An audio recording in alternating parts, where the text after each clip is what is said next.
చేప ప్రసాదం పంపిణీ కార్యక్రమాన్ని ప్రారంభిస్తారు. ఏర్పాట్లను అధికారులతో కలిసి మంత్రులు వాకిటి శ్రీహరి, పొన్నం ప్రభాకర్ పర్యవేక్షించారు. అంబులెన్స్లు ఏర్పాటు చేయడంతో పాటు మెడికల్ క్యాంపులు, అవసరమైన మందులను సిద్ధం చేసుకోవాలని అధికారులను ఆదేశించారు.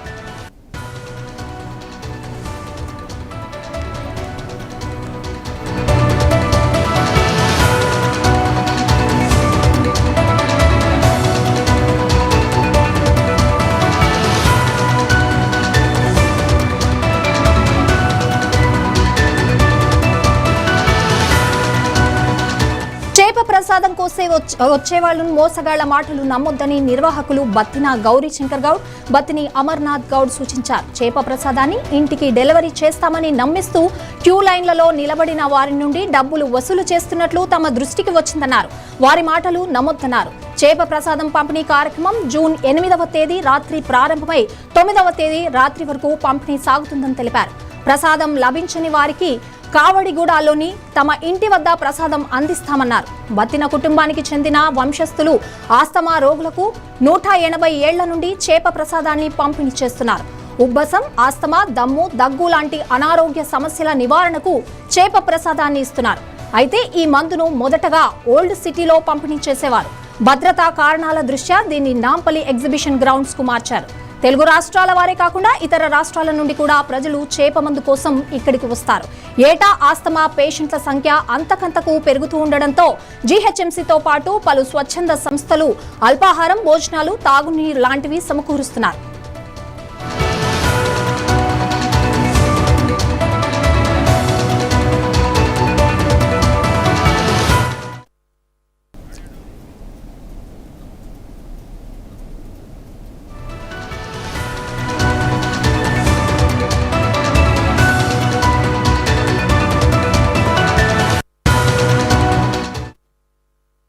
లైవ్ లో అందిస్తారు కీర్తి. చెప్పండి, చేప ప్రసాదం పంపిణీ కోసం ఏర్పాట్లు ఎలా జరుగుతున్నాయి?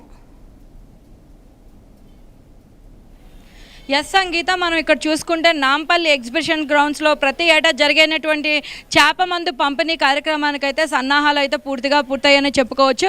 ఇప్పటికే ఇక్కడ వివిధ రాష్ట్రాల నుంచి ప్రజలైతే ఇక్కడికి చేరుకొని అందరూ కూడా ఇక్కడ క్యూ లైన్లలోని వేచి ఉంటున్నారు.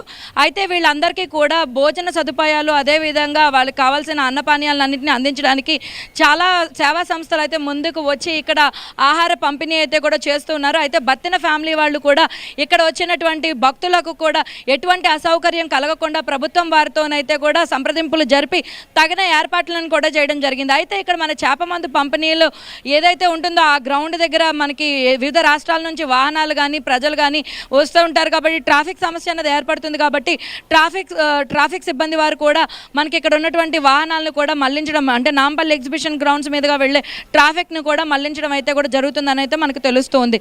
అయితే ముఖ్యంగా ఇక్కడ చూసుకుంటే కనుక మనకి ఇప్పటికే చాలా మంది ప్రజలు కీర్తి, ఈ చేప ప్రసాదం ఉచితంగానే పంపిణీ చేస్తున్నారా, లేదంటే చేపలు కొనాల్సింది ఏమైనా ఉంటుందా? వాటి ధరలు ఎలా ఉంటాయి ఒకవేళ కొనాల్సి వస్తే?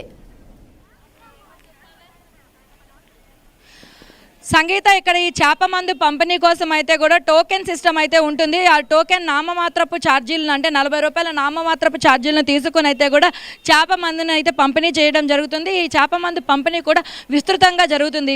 దగ్గర 1,20,000కు పైగా చేపలు, కొరమైన చేపలను అయితే తీసుకుని వచ్చి మందు పంపిణీ కోసం అయితే వినియోగిస్తున్నారైతే ఇప్పటికే బత్తిన సోదరులు అయితే తెలియజేయడం కూడా జరిగింది. అయితే దళారులు కూడా రోగులను ఇబ్బంది పెడుతున్నారు కదా, అయితే వాళ్ళను ఎలా కట్టడి చేస్తున్నారు ఈ కార్యక్రమంలో? ఇప్పటికే ఇక్కడికి చేరుకున్నటువంటి పోలీస్ శాఖ వారైతే ఎవరైనా కూడా ఇక్కడ అంటే అక్రమంగా కూడా దళారులని చెప్పేసి మేము చేప మందుని మీ ఇంటికే మేము పంపిణీ చేస్తామని చెప్పేసి ఇక్కడికి వచ్చేటువంటి వివిధ రాష్ట్ర ప్రజలను అయితే మోసం చేయడానికి ప్రయత్నించే వాళ్ళని ఇక్కడ ఉన్నటువంటి పోలీస్ శాఖ వారు అదుపులోకి తీసుకునే ప్రయత్నం చేస్తున్నారు. అదేవిధంగా శాంతి భద్రతల దృష్ట్యా కూడా ఇక్కడ ఎటువంటి పిక్ పాకెటింగ్ కానీ అదేవిధంగా తొక్కిసలాట జరగకుండా కూడా తగిన జాగ్రత్తలను అయితే తీసుకోవడం జరుగుతోంది. అయితే ఈ చేప మందు పంపిణీకి తెలుగు రాష్ట్రాలే కాకుండా ఇతర రాష్ట్రాల నుంచి కూడా వస్తున్నారు. ఏర్పాట్లు ఎలా జరుగుతున్నాయి అక్కడ? సరౌండింగ్స్ అంటే ఇక్కడ మనం చూసుకుంటే కనుక సంగీత మొత్తం ఇక్కడ ఏర్పాట్లు అన్నీ కూడా పూర్తిగా జరుగుతూ ఉన్నాయి. ఇక్కడ ఏర్పాట్లు అన్నీ ఇప్పుడు పూర్తిగా జరిగినట్టుగా మనం చూడొచ్చు. అండ్ ముఖ్యంగా చూసుకుంటే ఇక్కడ మృగశిర కార్తీ రేపు రాత్రి 9 గంటలకు ప్రారంభమవుతుంది కాబట్టి రేపు రాత్రి 9 గంటల నుంచే కూడా మనకి చేప మందు పంపిణీ అన్నది ప్రారంభమవుతుంది. అయితే మనకి వివిధ రాష్ట్రాల నుంచి లక్షల్లో జనాలు వస్తారు కనుక ముందుగానే జనాలందరూ కూడా ఎవరైతే రోగులు ఉన్నారో అదేవిధంగా భక్తులు ఉన్నారో వాళ్ళందరూ కూడా ముందుగానే ఇక్కడ హైదరాబాద్ చేరుకుని నాంపల్లి ఎగ్జిబిషన్ గ్రౌండ్స్లో ఏర్పాటు చేసినటువంటి షెడ్స్లోనైతే వాళ్ళు బస చేస్తూ ఇక్కడ అందించేటువంటి అన్నప్రసాదాలను అయితే స్వీకరిస్తూ వాళ్ళందరూ కూడా చేప మందు కోసం వెయిట్ చేస్తున్నారు. ఇక్కడ ఇందాక మనం మాట్లాడి చూసుకుంటే కనుక ఎక్కువ మంది కూడా మొదటిసారి వస్తున్నటువంటి భక్తులు ఎక్కువగా ఉన్నారని కూడా తెలుస్తుంది. ఎందుకంటే ఇదివరకు ఎవరైతే మందు తీసుకున్నారో వాళ్ళు నయమైన వాళ్ళు వాళ్ళ బంధువులందరికీ కూడా తెలియజేయడం వలన ఎవరైతే ఆస్తమా మరియు ఉబ్బసం ప్రాబ్లమ్స్తో బాధపడుతున్నారో వాళ్ళందరూ కూడా ఈ రోజున ఈ చేప మందు తీసుకోవడానికి అయితే ఇక్కడ చేరుకున్నారని కూడా మనకు తెలుస్తుంది. అయితే కీర్తి, అక్కడికి వచ్చిన భక్తులకు ఎలాంటి ఏర్పాట్లు ఉన్నాయి వారి మాటల్లో ఒకసారి మనం తెలుసుకోవచ్చా? తప్పకుండా. ఇక్కడ మనకేంటంటే భక్తులు ఉన్నారు కానీ అందరూ కూడా హిందీ వాళ్ళు ఉన్నారు. ఒకరితో మనం మాట్లాడే ప్రయత్నం అయితే చేద్దాము.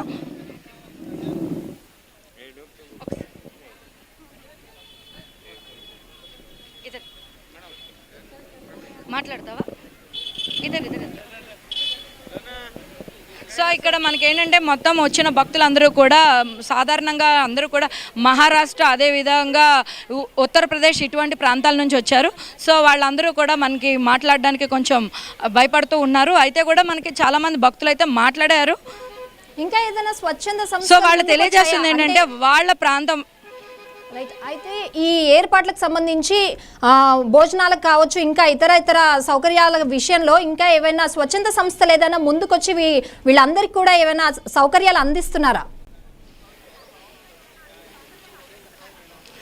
ఎస్ సంగీత, ఇక్కడ ఆల్రెడీ చాలా స్వచ్ఛంద సంస్థలు అయితే కూడా కౌంటర్లని ఏర్పాటు చేసి ఇక్కడ వచ్చేటువంటి భక్తులకైతే అన్నప్రసాదాలని కూడా సమర్పిస్తూ ఉన్నారు. వాళ్ళకి ముఖ్యంగా ఈ అల్పాహారం కానీ అదేవిధంగా అన్నం, భోజనం, నీళ్లు ఇలా మనకి ఉన్నది వేసవకాలం మూలని ఇక్కడ నీళ్ల సదుపాయం కూడా చక్కగా ఉండేటట్లుగా కూడా స్వచ్ఛంద సంస్థలు అన్నీ కూడా తగిన ఏర్పాట్లను అయితే తీసుకుంటున్నారు. ముఖ్యంగా ఇక్కడ ఏదైతే మన అన్నప్రసాదాలు తీసుకుంటున్నారో ఇక్కడ పారిశుద్ధ్యం అన్నది ముఖ్యమైన కారణం అవుతుంది కాబట్టి ఎందుకంటే లక్షలాది మంది భక్తులు రోగులు ఇక్కడికి వస్తున్నారు కాబట్టి పారిశుద్ధ్య సమస్యలు ఎక్కువగా తలెత్తుతాయి. కాబట్టి మన జిహెచ్ఎంసీ వాళ్ళు కూడా 200 మందికి పైగా ఇక్కడ జిహెచ్ఎంసీ కార్మికులను అయితే ఇక్కడ ఏర్పాటు చేసి పారిశుద్ధ్య పనులను అయితే కూడా పర్యవేక్షించడం కూడా జరుగుతుంది. అయితే చాలా మంది ఇక్కడికి వస్తూ ఉంటారు కాబట్టి ఎమర్జెన్సీ సర్వీసెస్ కూడా ప్రొవైడ్ చేస్తున్నారా? ఎస్ సంగీత, ఇక్కడ మనకి చూసుకుంటే కనుక అంబులెన్స్ సదుపాయం ఉంది. అదేవిధంగా అత్యవసర వైద్య సదుపాయాలు అందుబాటులో ఉన్నాయి. అదే ప్రతి లైన్ దగ్గర కూడా మనకి సిపిఆర్ సదుపాయం కూడా ఏర్పాటైంది. ఎందుకంటే వచ్చేవారందరూ కూడా ఉబ్బసం మరియు ఆయాసం, దగ్గు ఇలా వివిధ రకాల ప్రాబ్లమ్స్తో ఉండే భక్తులు కనుక వాళ్ళకి ఎటువంటి అసౌకర్యం కలిగిన అంటే ఎక్కువ మంది క్రౌడ్ ప్లేస్ ఒకే చోట ఉండడం వలన ఏవైనా శ్వాస తీసుకోవడానికి సమస్యలు ఏర్పడినా కానీ ఏ విధమైన అసౌకర్యం కలిగినా కూడా వెంటనే వైద్య సదుపాయం అందించడానికి అయితే కూడా ఇక్కడ వైద్య సిబ్బంది కూడా మనకి అందుబాటులో ఉన్నారు. రైట్. అయితే ఇంకా దీనికి సంబంధించి అంటే అక్కడ ఎవరికైతే ఈ వైద్యాన్ని ఈ చేప మందు అందదో వాళ్ళకి ఇంటి దగ్గర కూడా ఇస్తామంటూ కూడా చెప్పడం జరిగింది బతినా ఫ్యామిలీ. సో దానికి కూడా ఏర్పాట్లు ఏమైనా ఉన్నాయా? ఎలా సాగుతున్నాయి? ఎస్ సంగీత, ఇక్కడ మనం చూసుకుంటే కనుక ఇక్కడికి ఏంటంటే మనకి వాళ్ళు బత్తిన ఫ్యామిలీ చెప్తున్నది ఏంటంటే 1,24,000కు పైగా మందులను అయితే చేపలను అయితే మేము కొరమీను చేపలను ఇక్కడ పంపిణీ చేయడానికి ప్రయత్నిస్తున్నాము. అయితే ఎవరైతే దూరాభారం నుంచి వచ్చిన భక్తులకి అందరికీ అందకపోవచ్చు. ఎవరైతే అటువంటి చేప మందు అందలేదో వాళ్ళు మా ఇంటికి వచ్చి ఆ మందులను అయితే తీసుకునే ఏర్పాట్లు అయితే మేము ఇంటి దగ్గర కూడా మందులను పంపిణీ చేసే ఏర్పాట్లు చేసామని అయితే బత్తిన ఫ్యామిలీ వాళ్ళు ఇప్పటికే చెప్పడం కూడా జరిగింది. Yes, thank you Keerthi.